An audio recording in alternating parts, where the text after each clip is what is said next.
High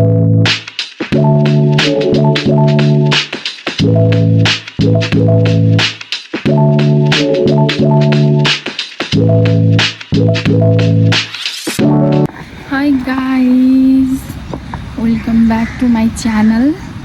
आज पनि फेरि अर्को भिडियो लिएर आएको छु म।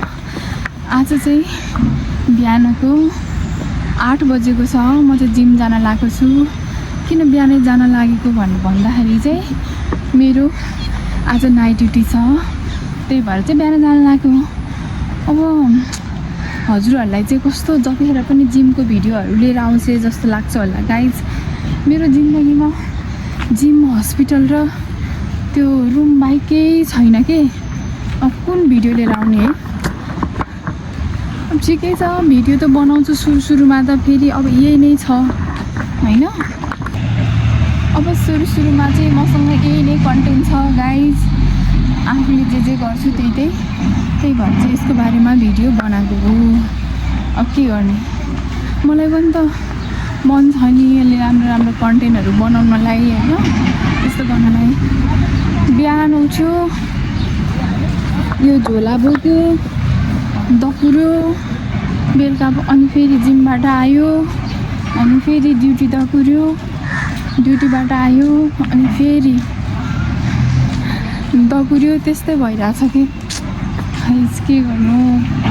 मेरो यस्तै छ हालत, मेरो यस्तै छ पारा, मेरो दुश्मन छ र भन्दा जस्तो भयो।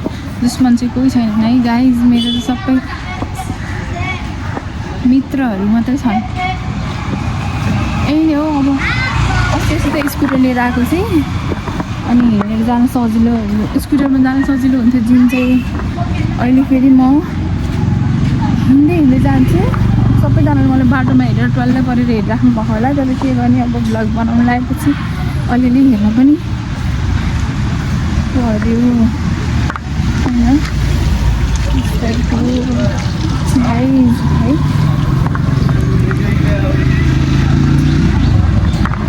गाइज बेनी बजार यस्तो छ। अब आजको दिन पनि त्यस्तै हो, जाने एक्सर्साइज गर्ने, आउने, जिमको भिडियो राख्ने। अस्ति चाहिँ के भएको थियो भने जिम गयो भन्ने चाहिँ के हुँदो रहेछ भने गयो जिम गयो अनि आयो, त्यस्तो हुन्थ्यो। अस्ति चाहिँ हाम्रो गर्ल्स आउटिङ पार्टी थियो, त्यो दिनमा गएन, फ्राइडे। अनि स्याटरडे नै भइहाल्यो होइन, जिम बन्द हुन्छ। अनि आज सन्डे, आज चाहिँ कस्तो जान झ्याउ लाग्यो कि एकदम धेरै अल्छी लाग्यो कि जानै नपऱ्यो हुन्थ्यो जस्तो भएको। जबरजस्ती जाँदैछु है जिम।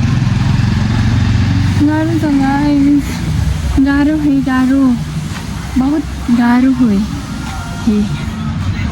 अब मेरो हेलो दिदी, सन्चै हुनुहुन्छ? मेरो भिडियोमा हजुरलाई स्वागत छ है। मेरो भिडियोमा सब्सक्राइब गर्नु ल, मलाई मेरो भिडियो यहाँ हेर्नु त। हेलो भन्नु। Hello hello. जिम गराइसक्नु भयो? जिम गएकै छैन, यत्तिकै मर्निङ वाक। पानी आयो नि त त्यही। ल हुन्छ। हजुर बल्ल हिँडेको मैले। हजुर ल हुन्छ।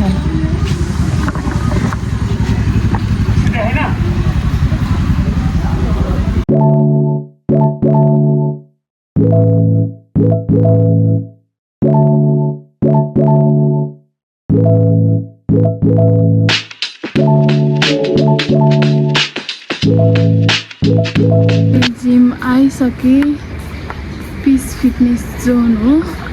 अनि म चाहिँ क्याफेमा गएर कफी खाएर मात्रै जान्छु।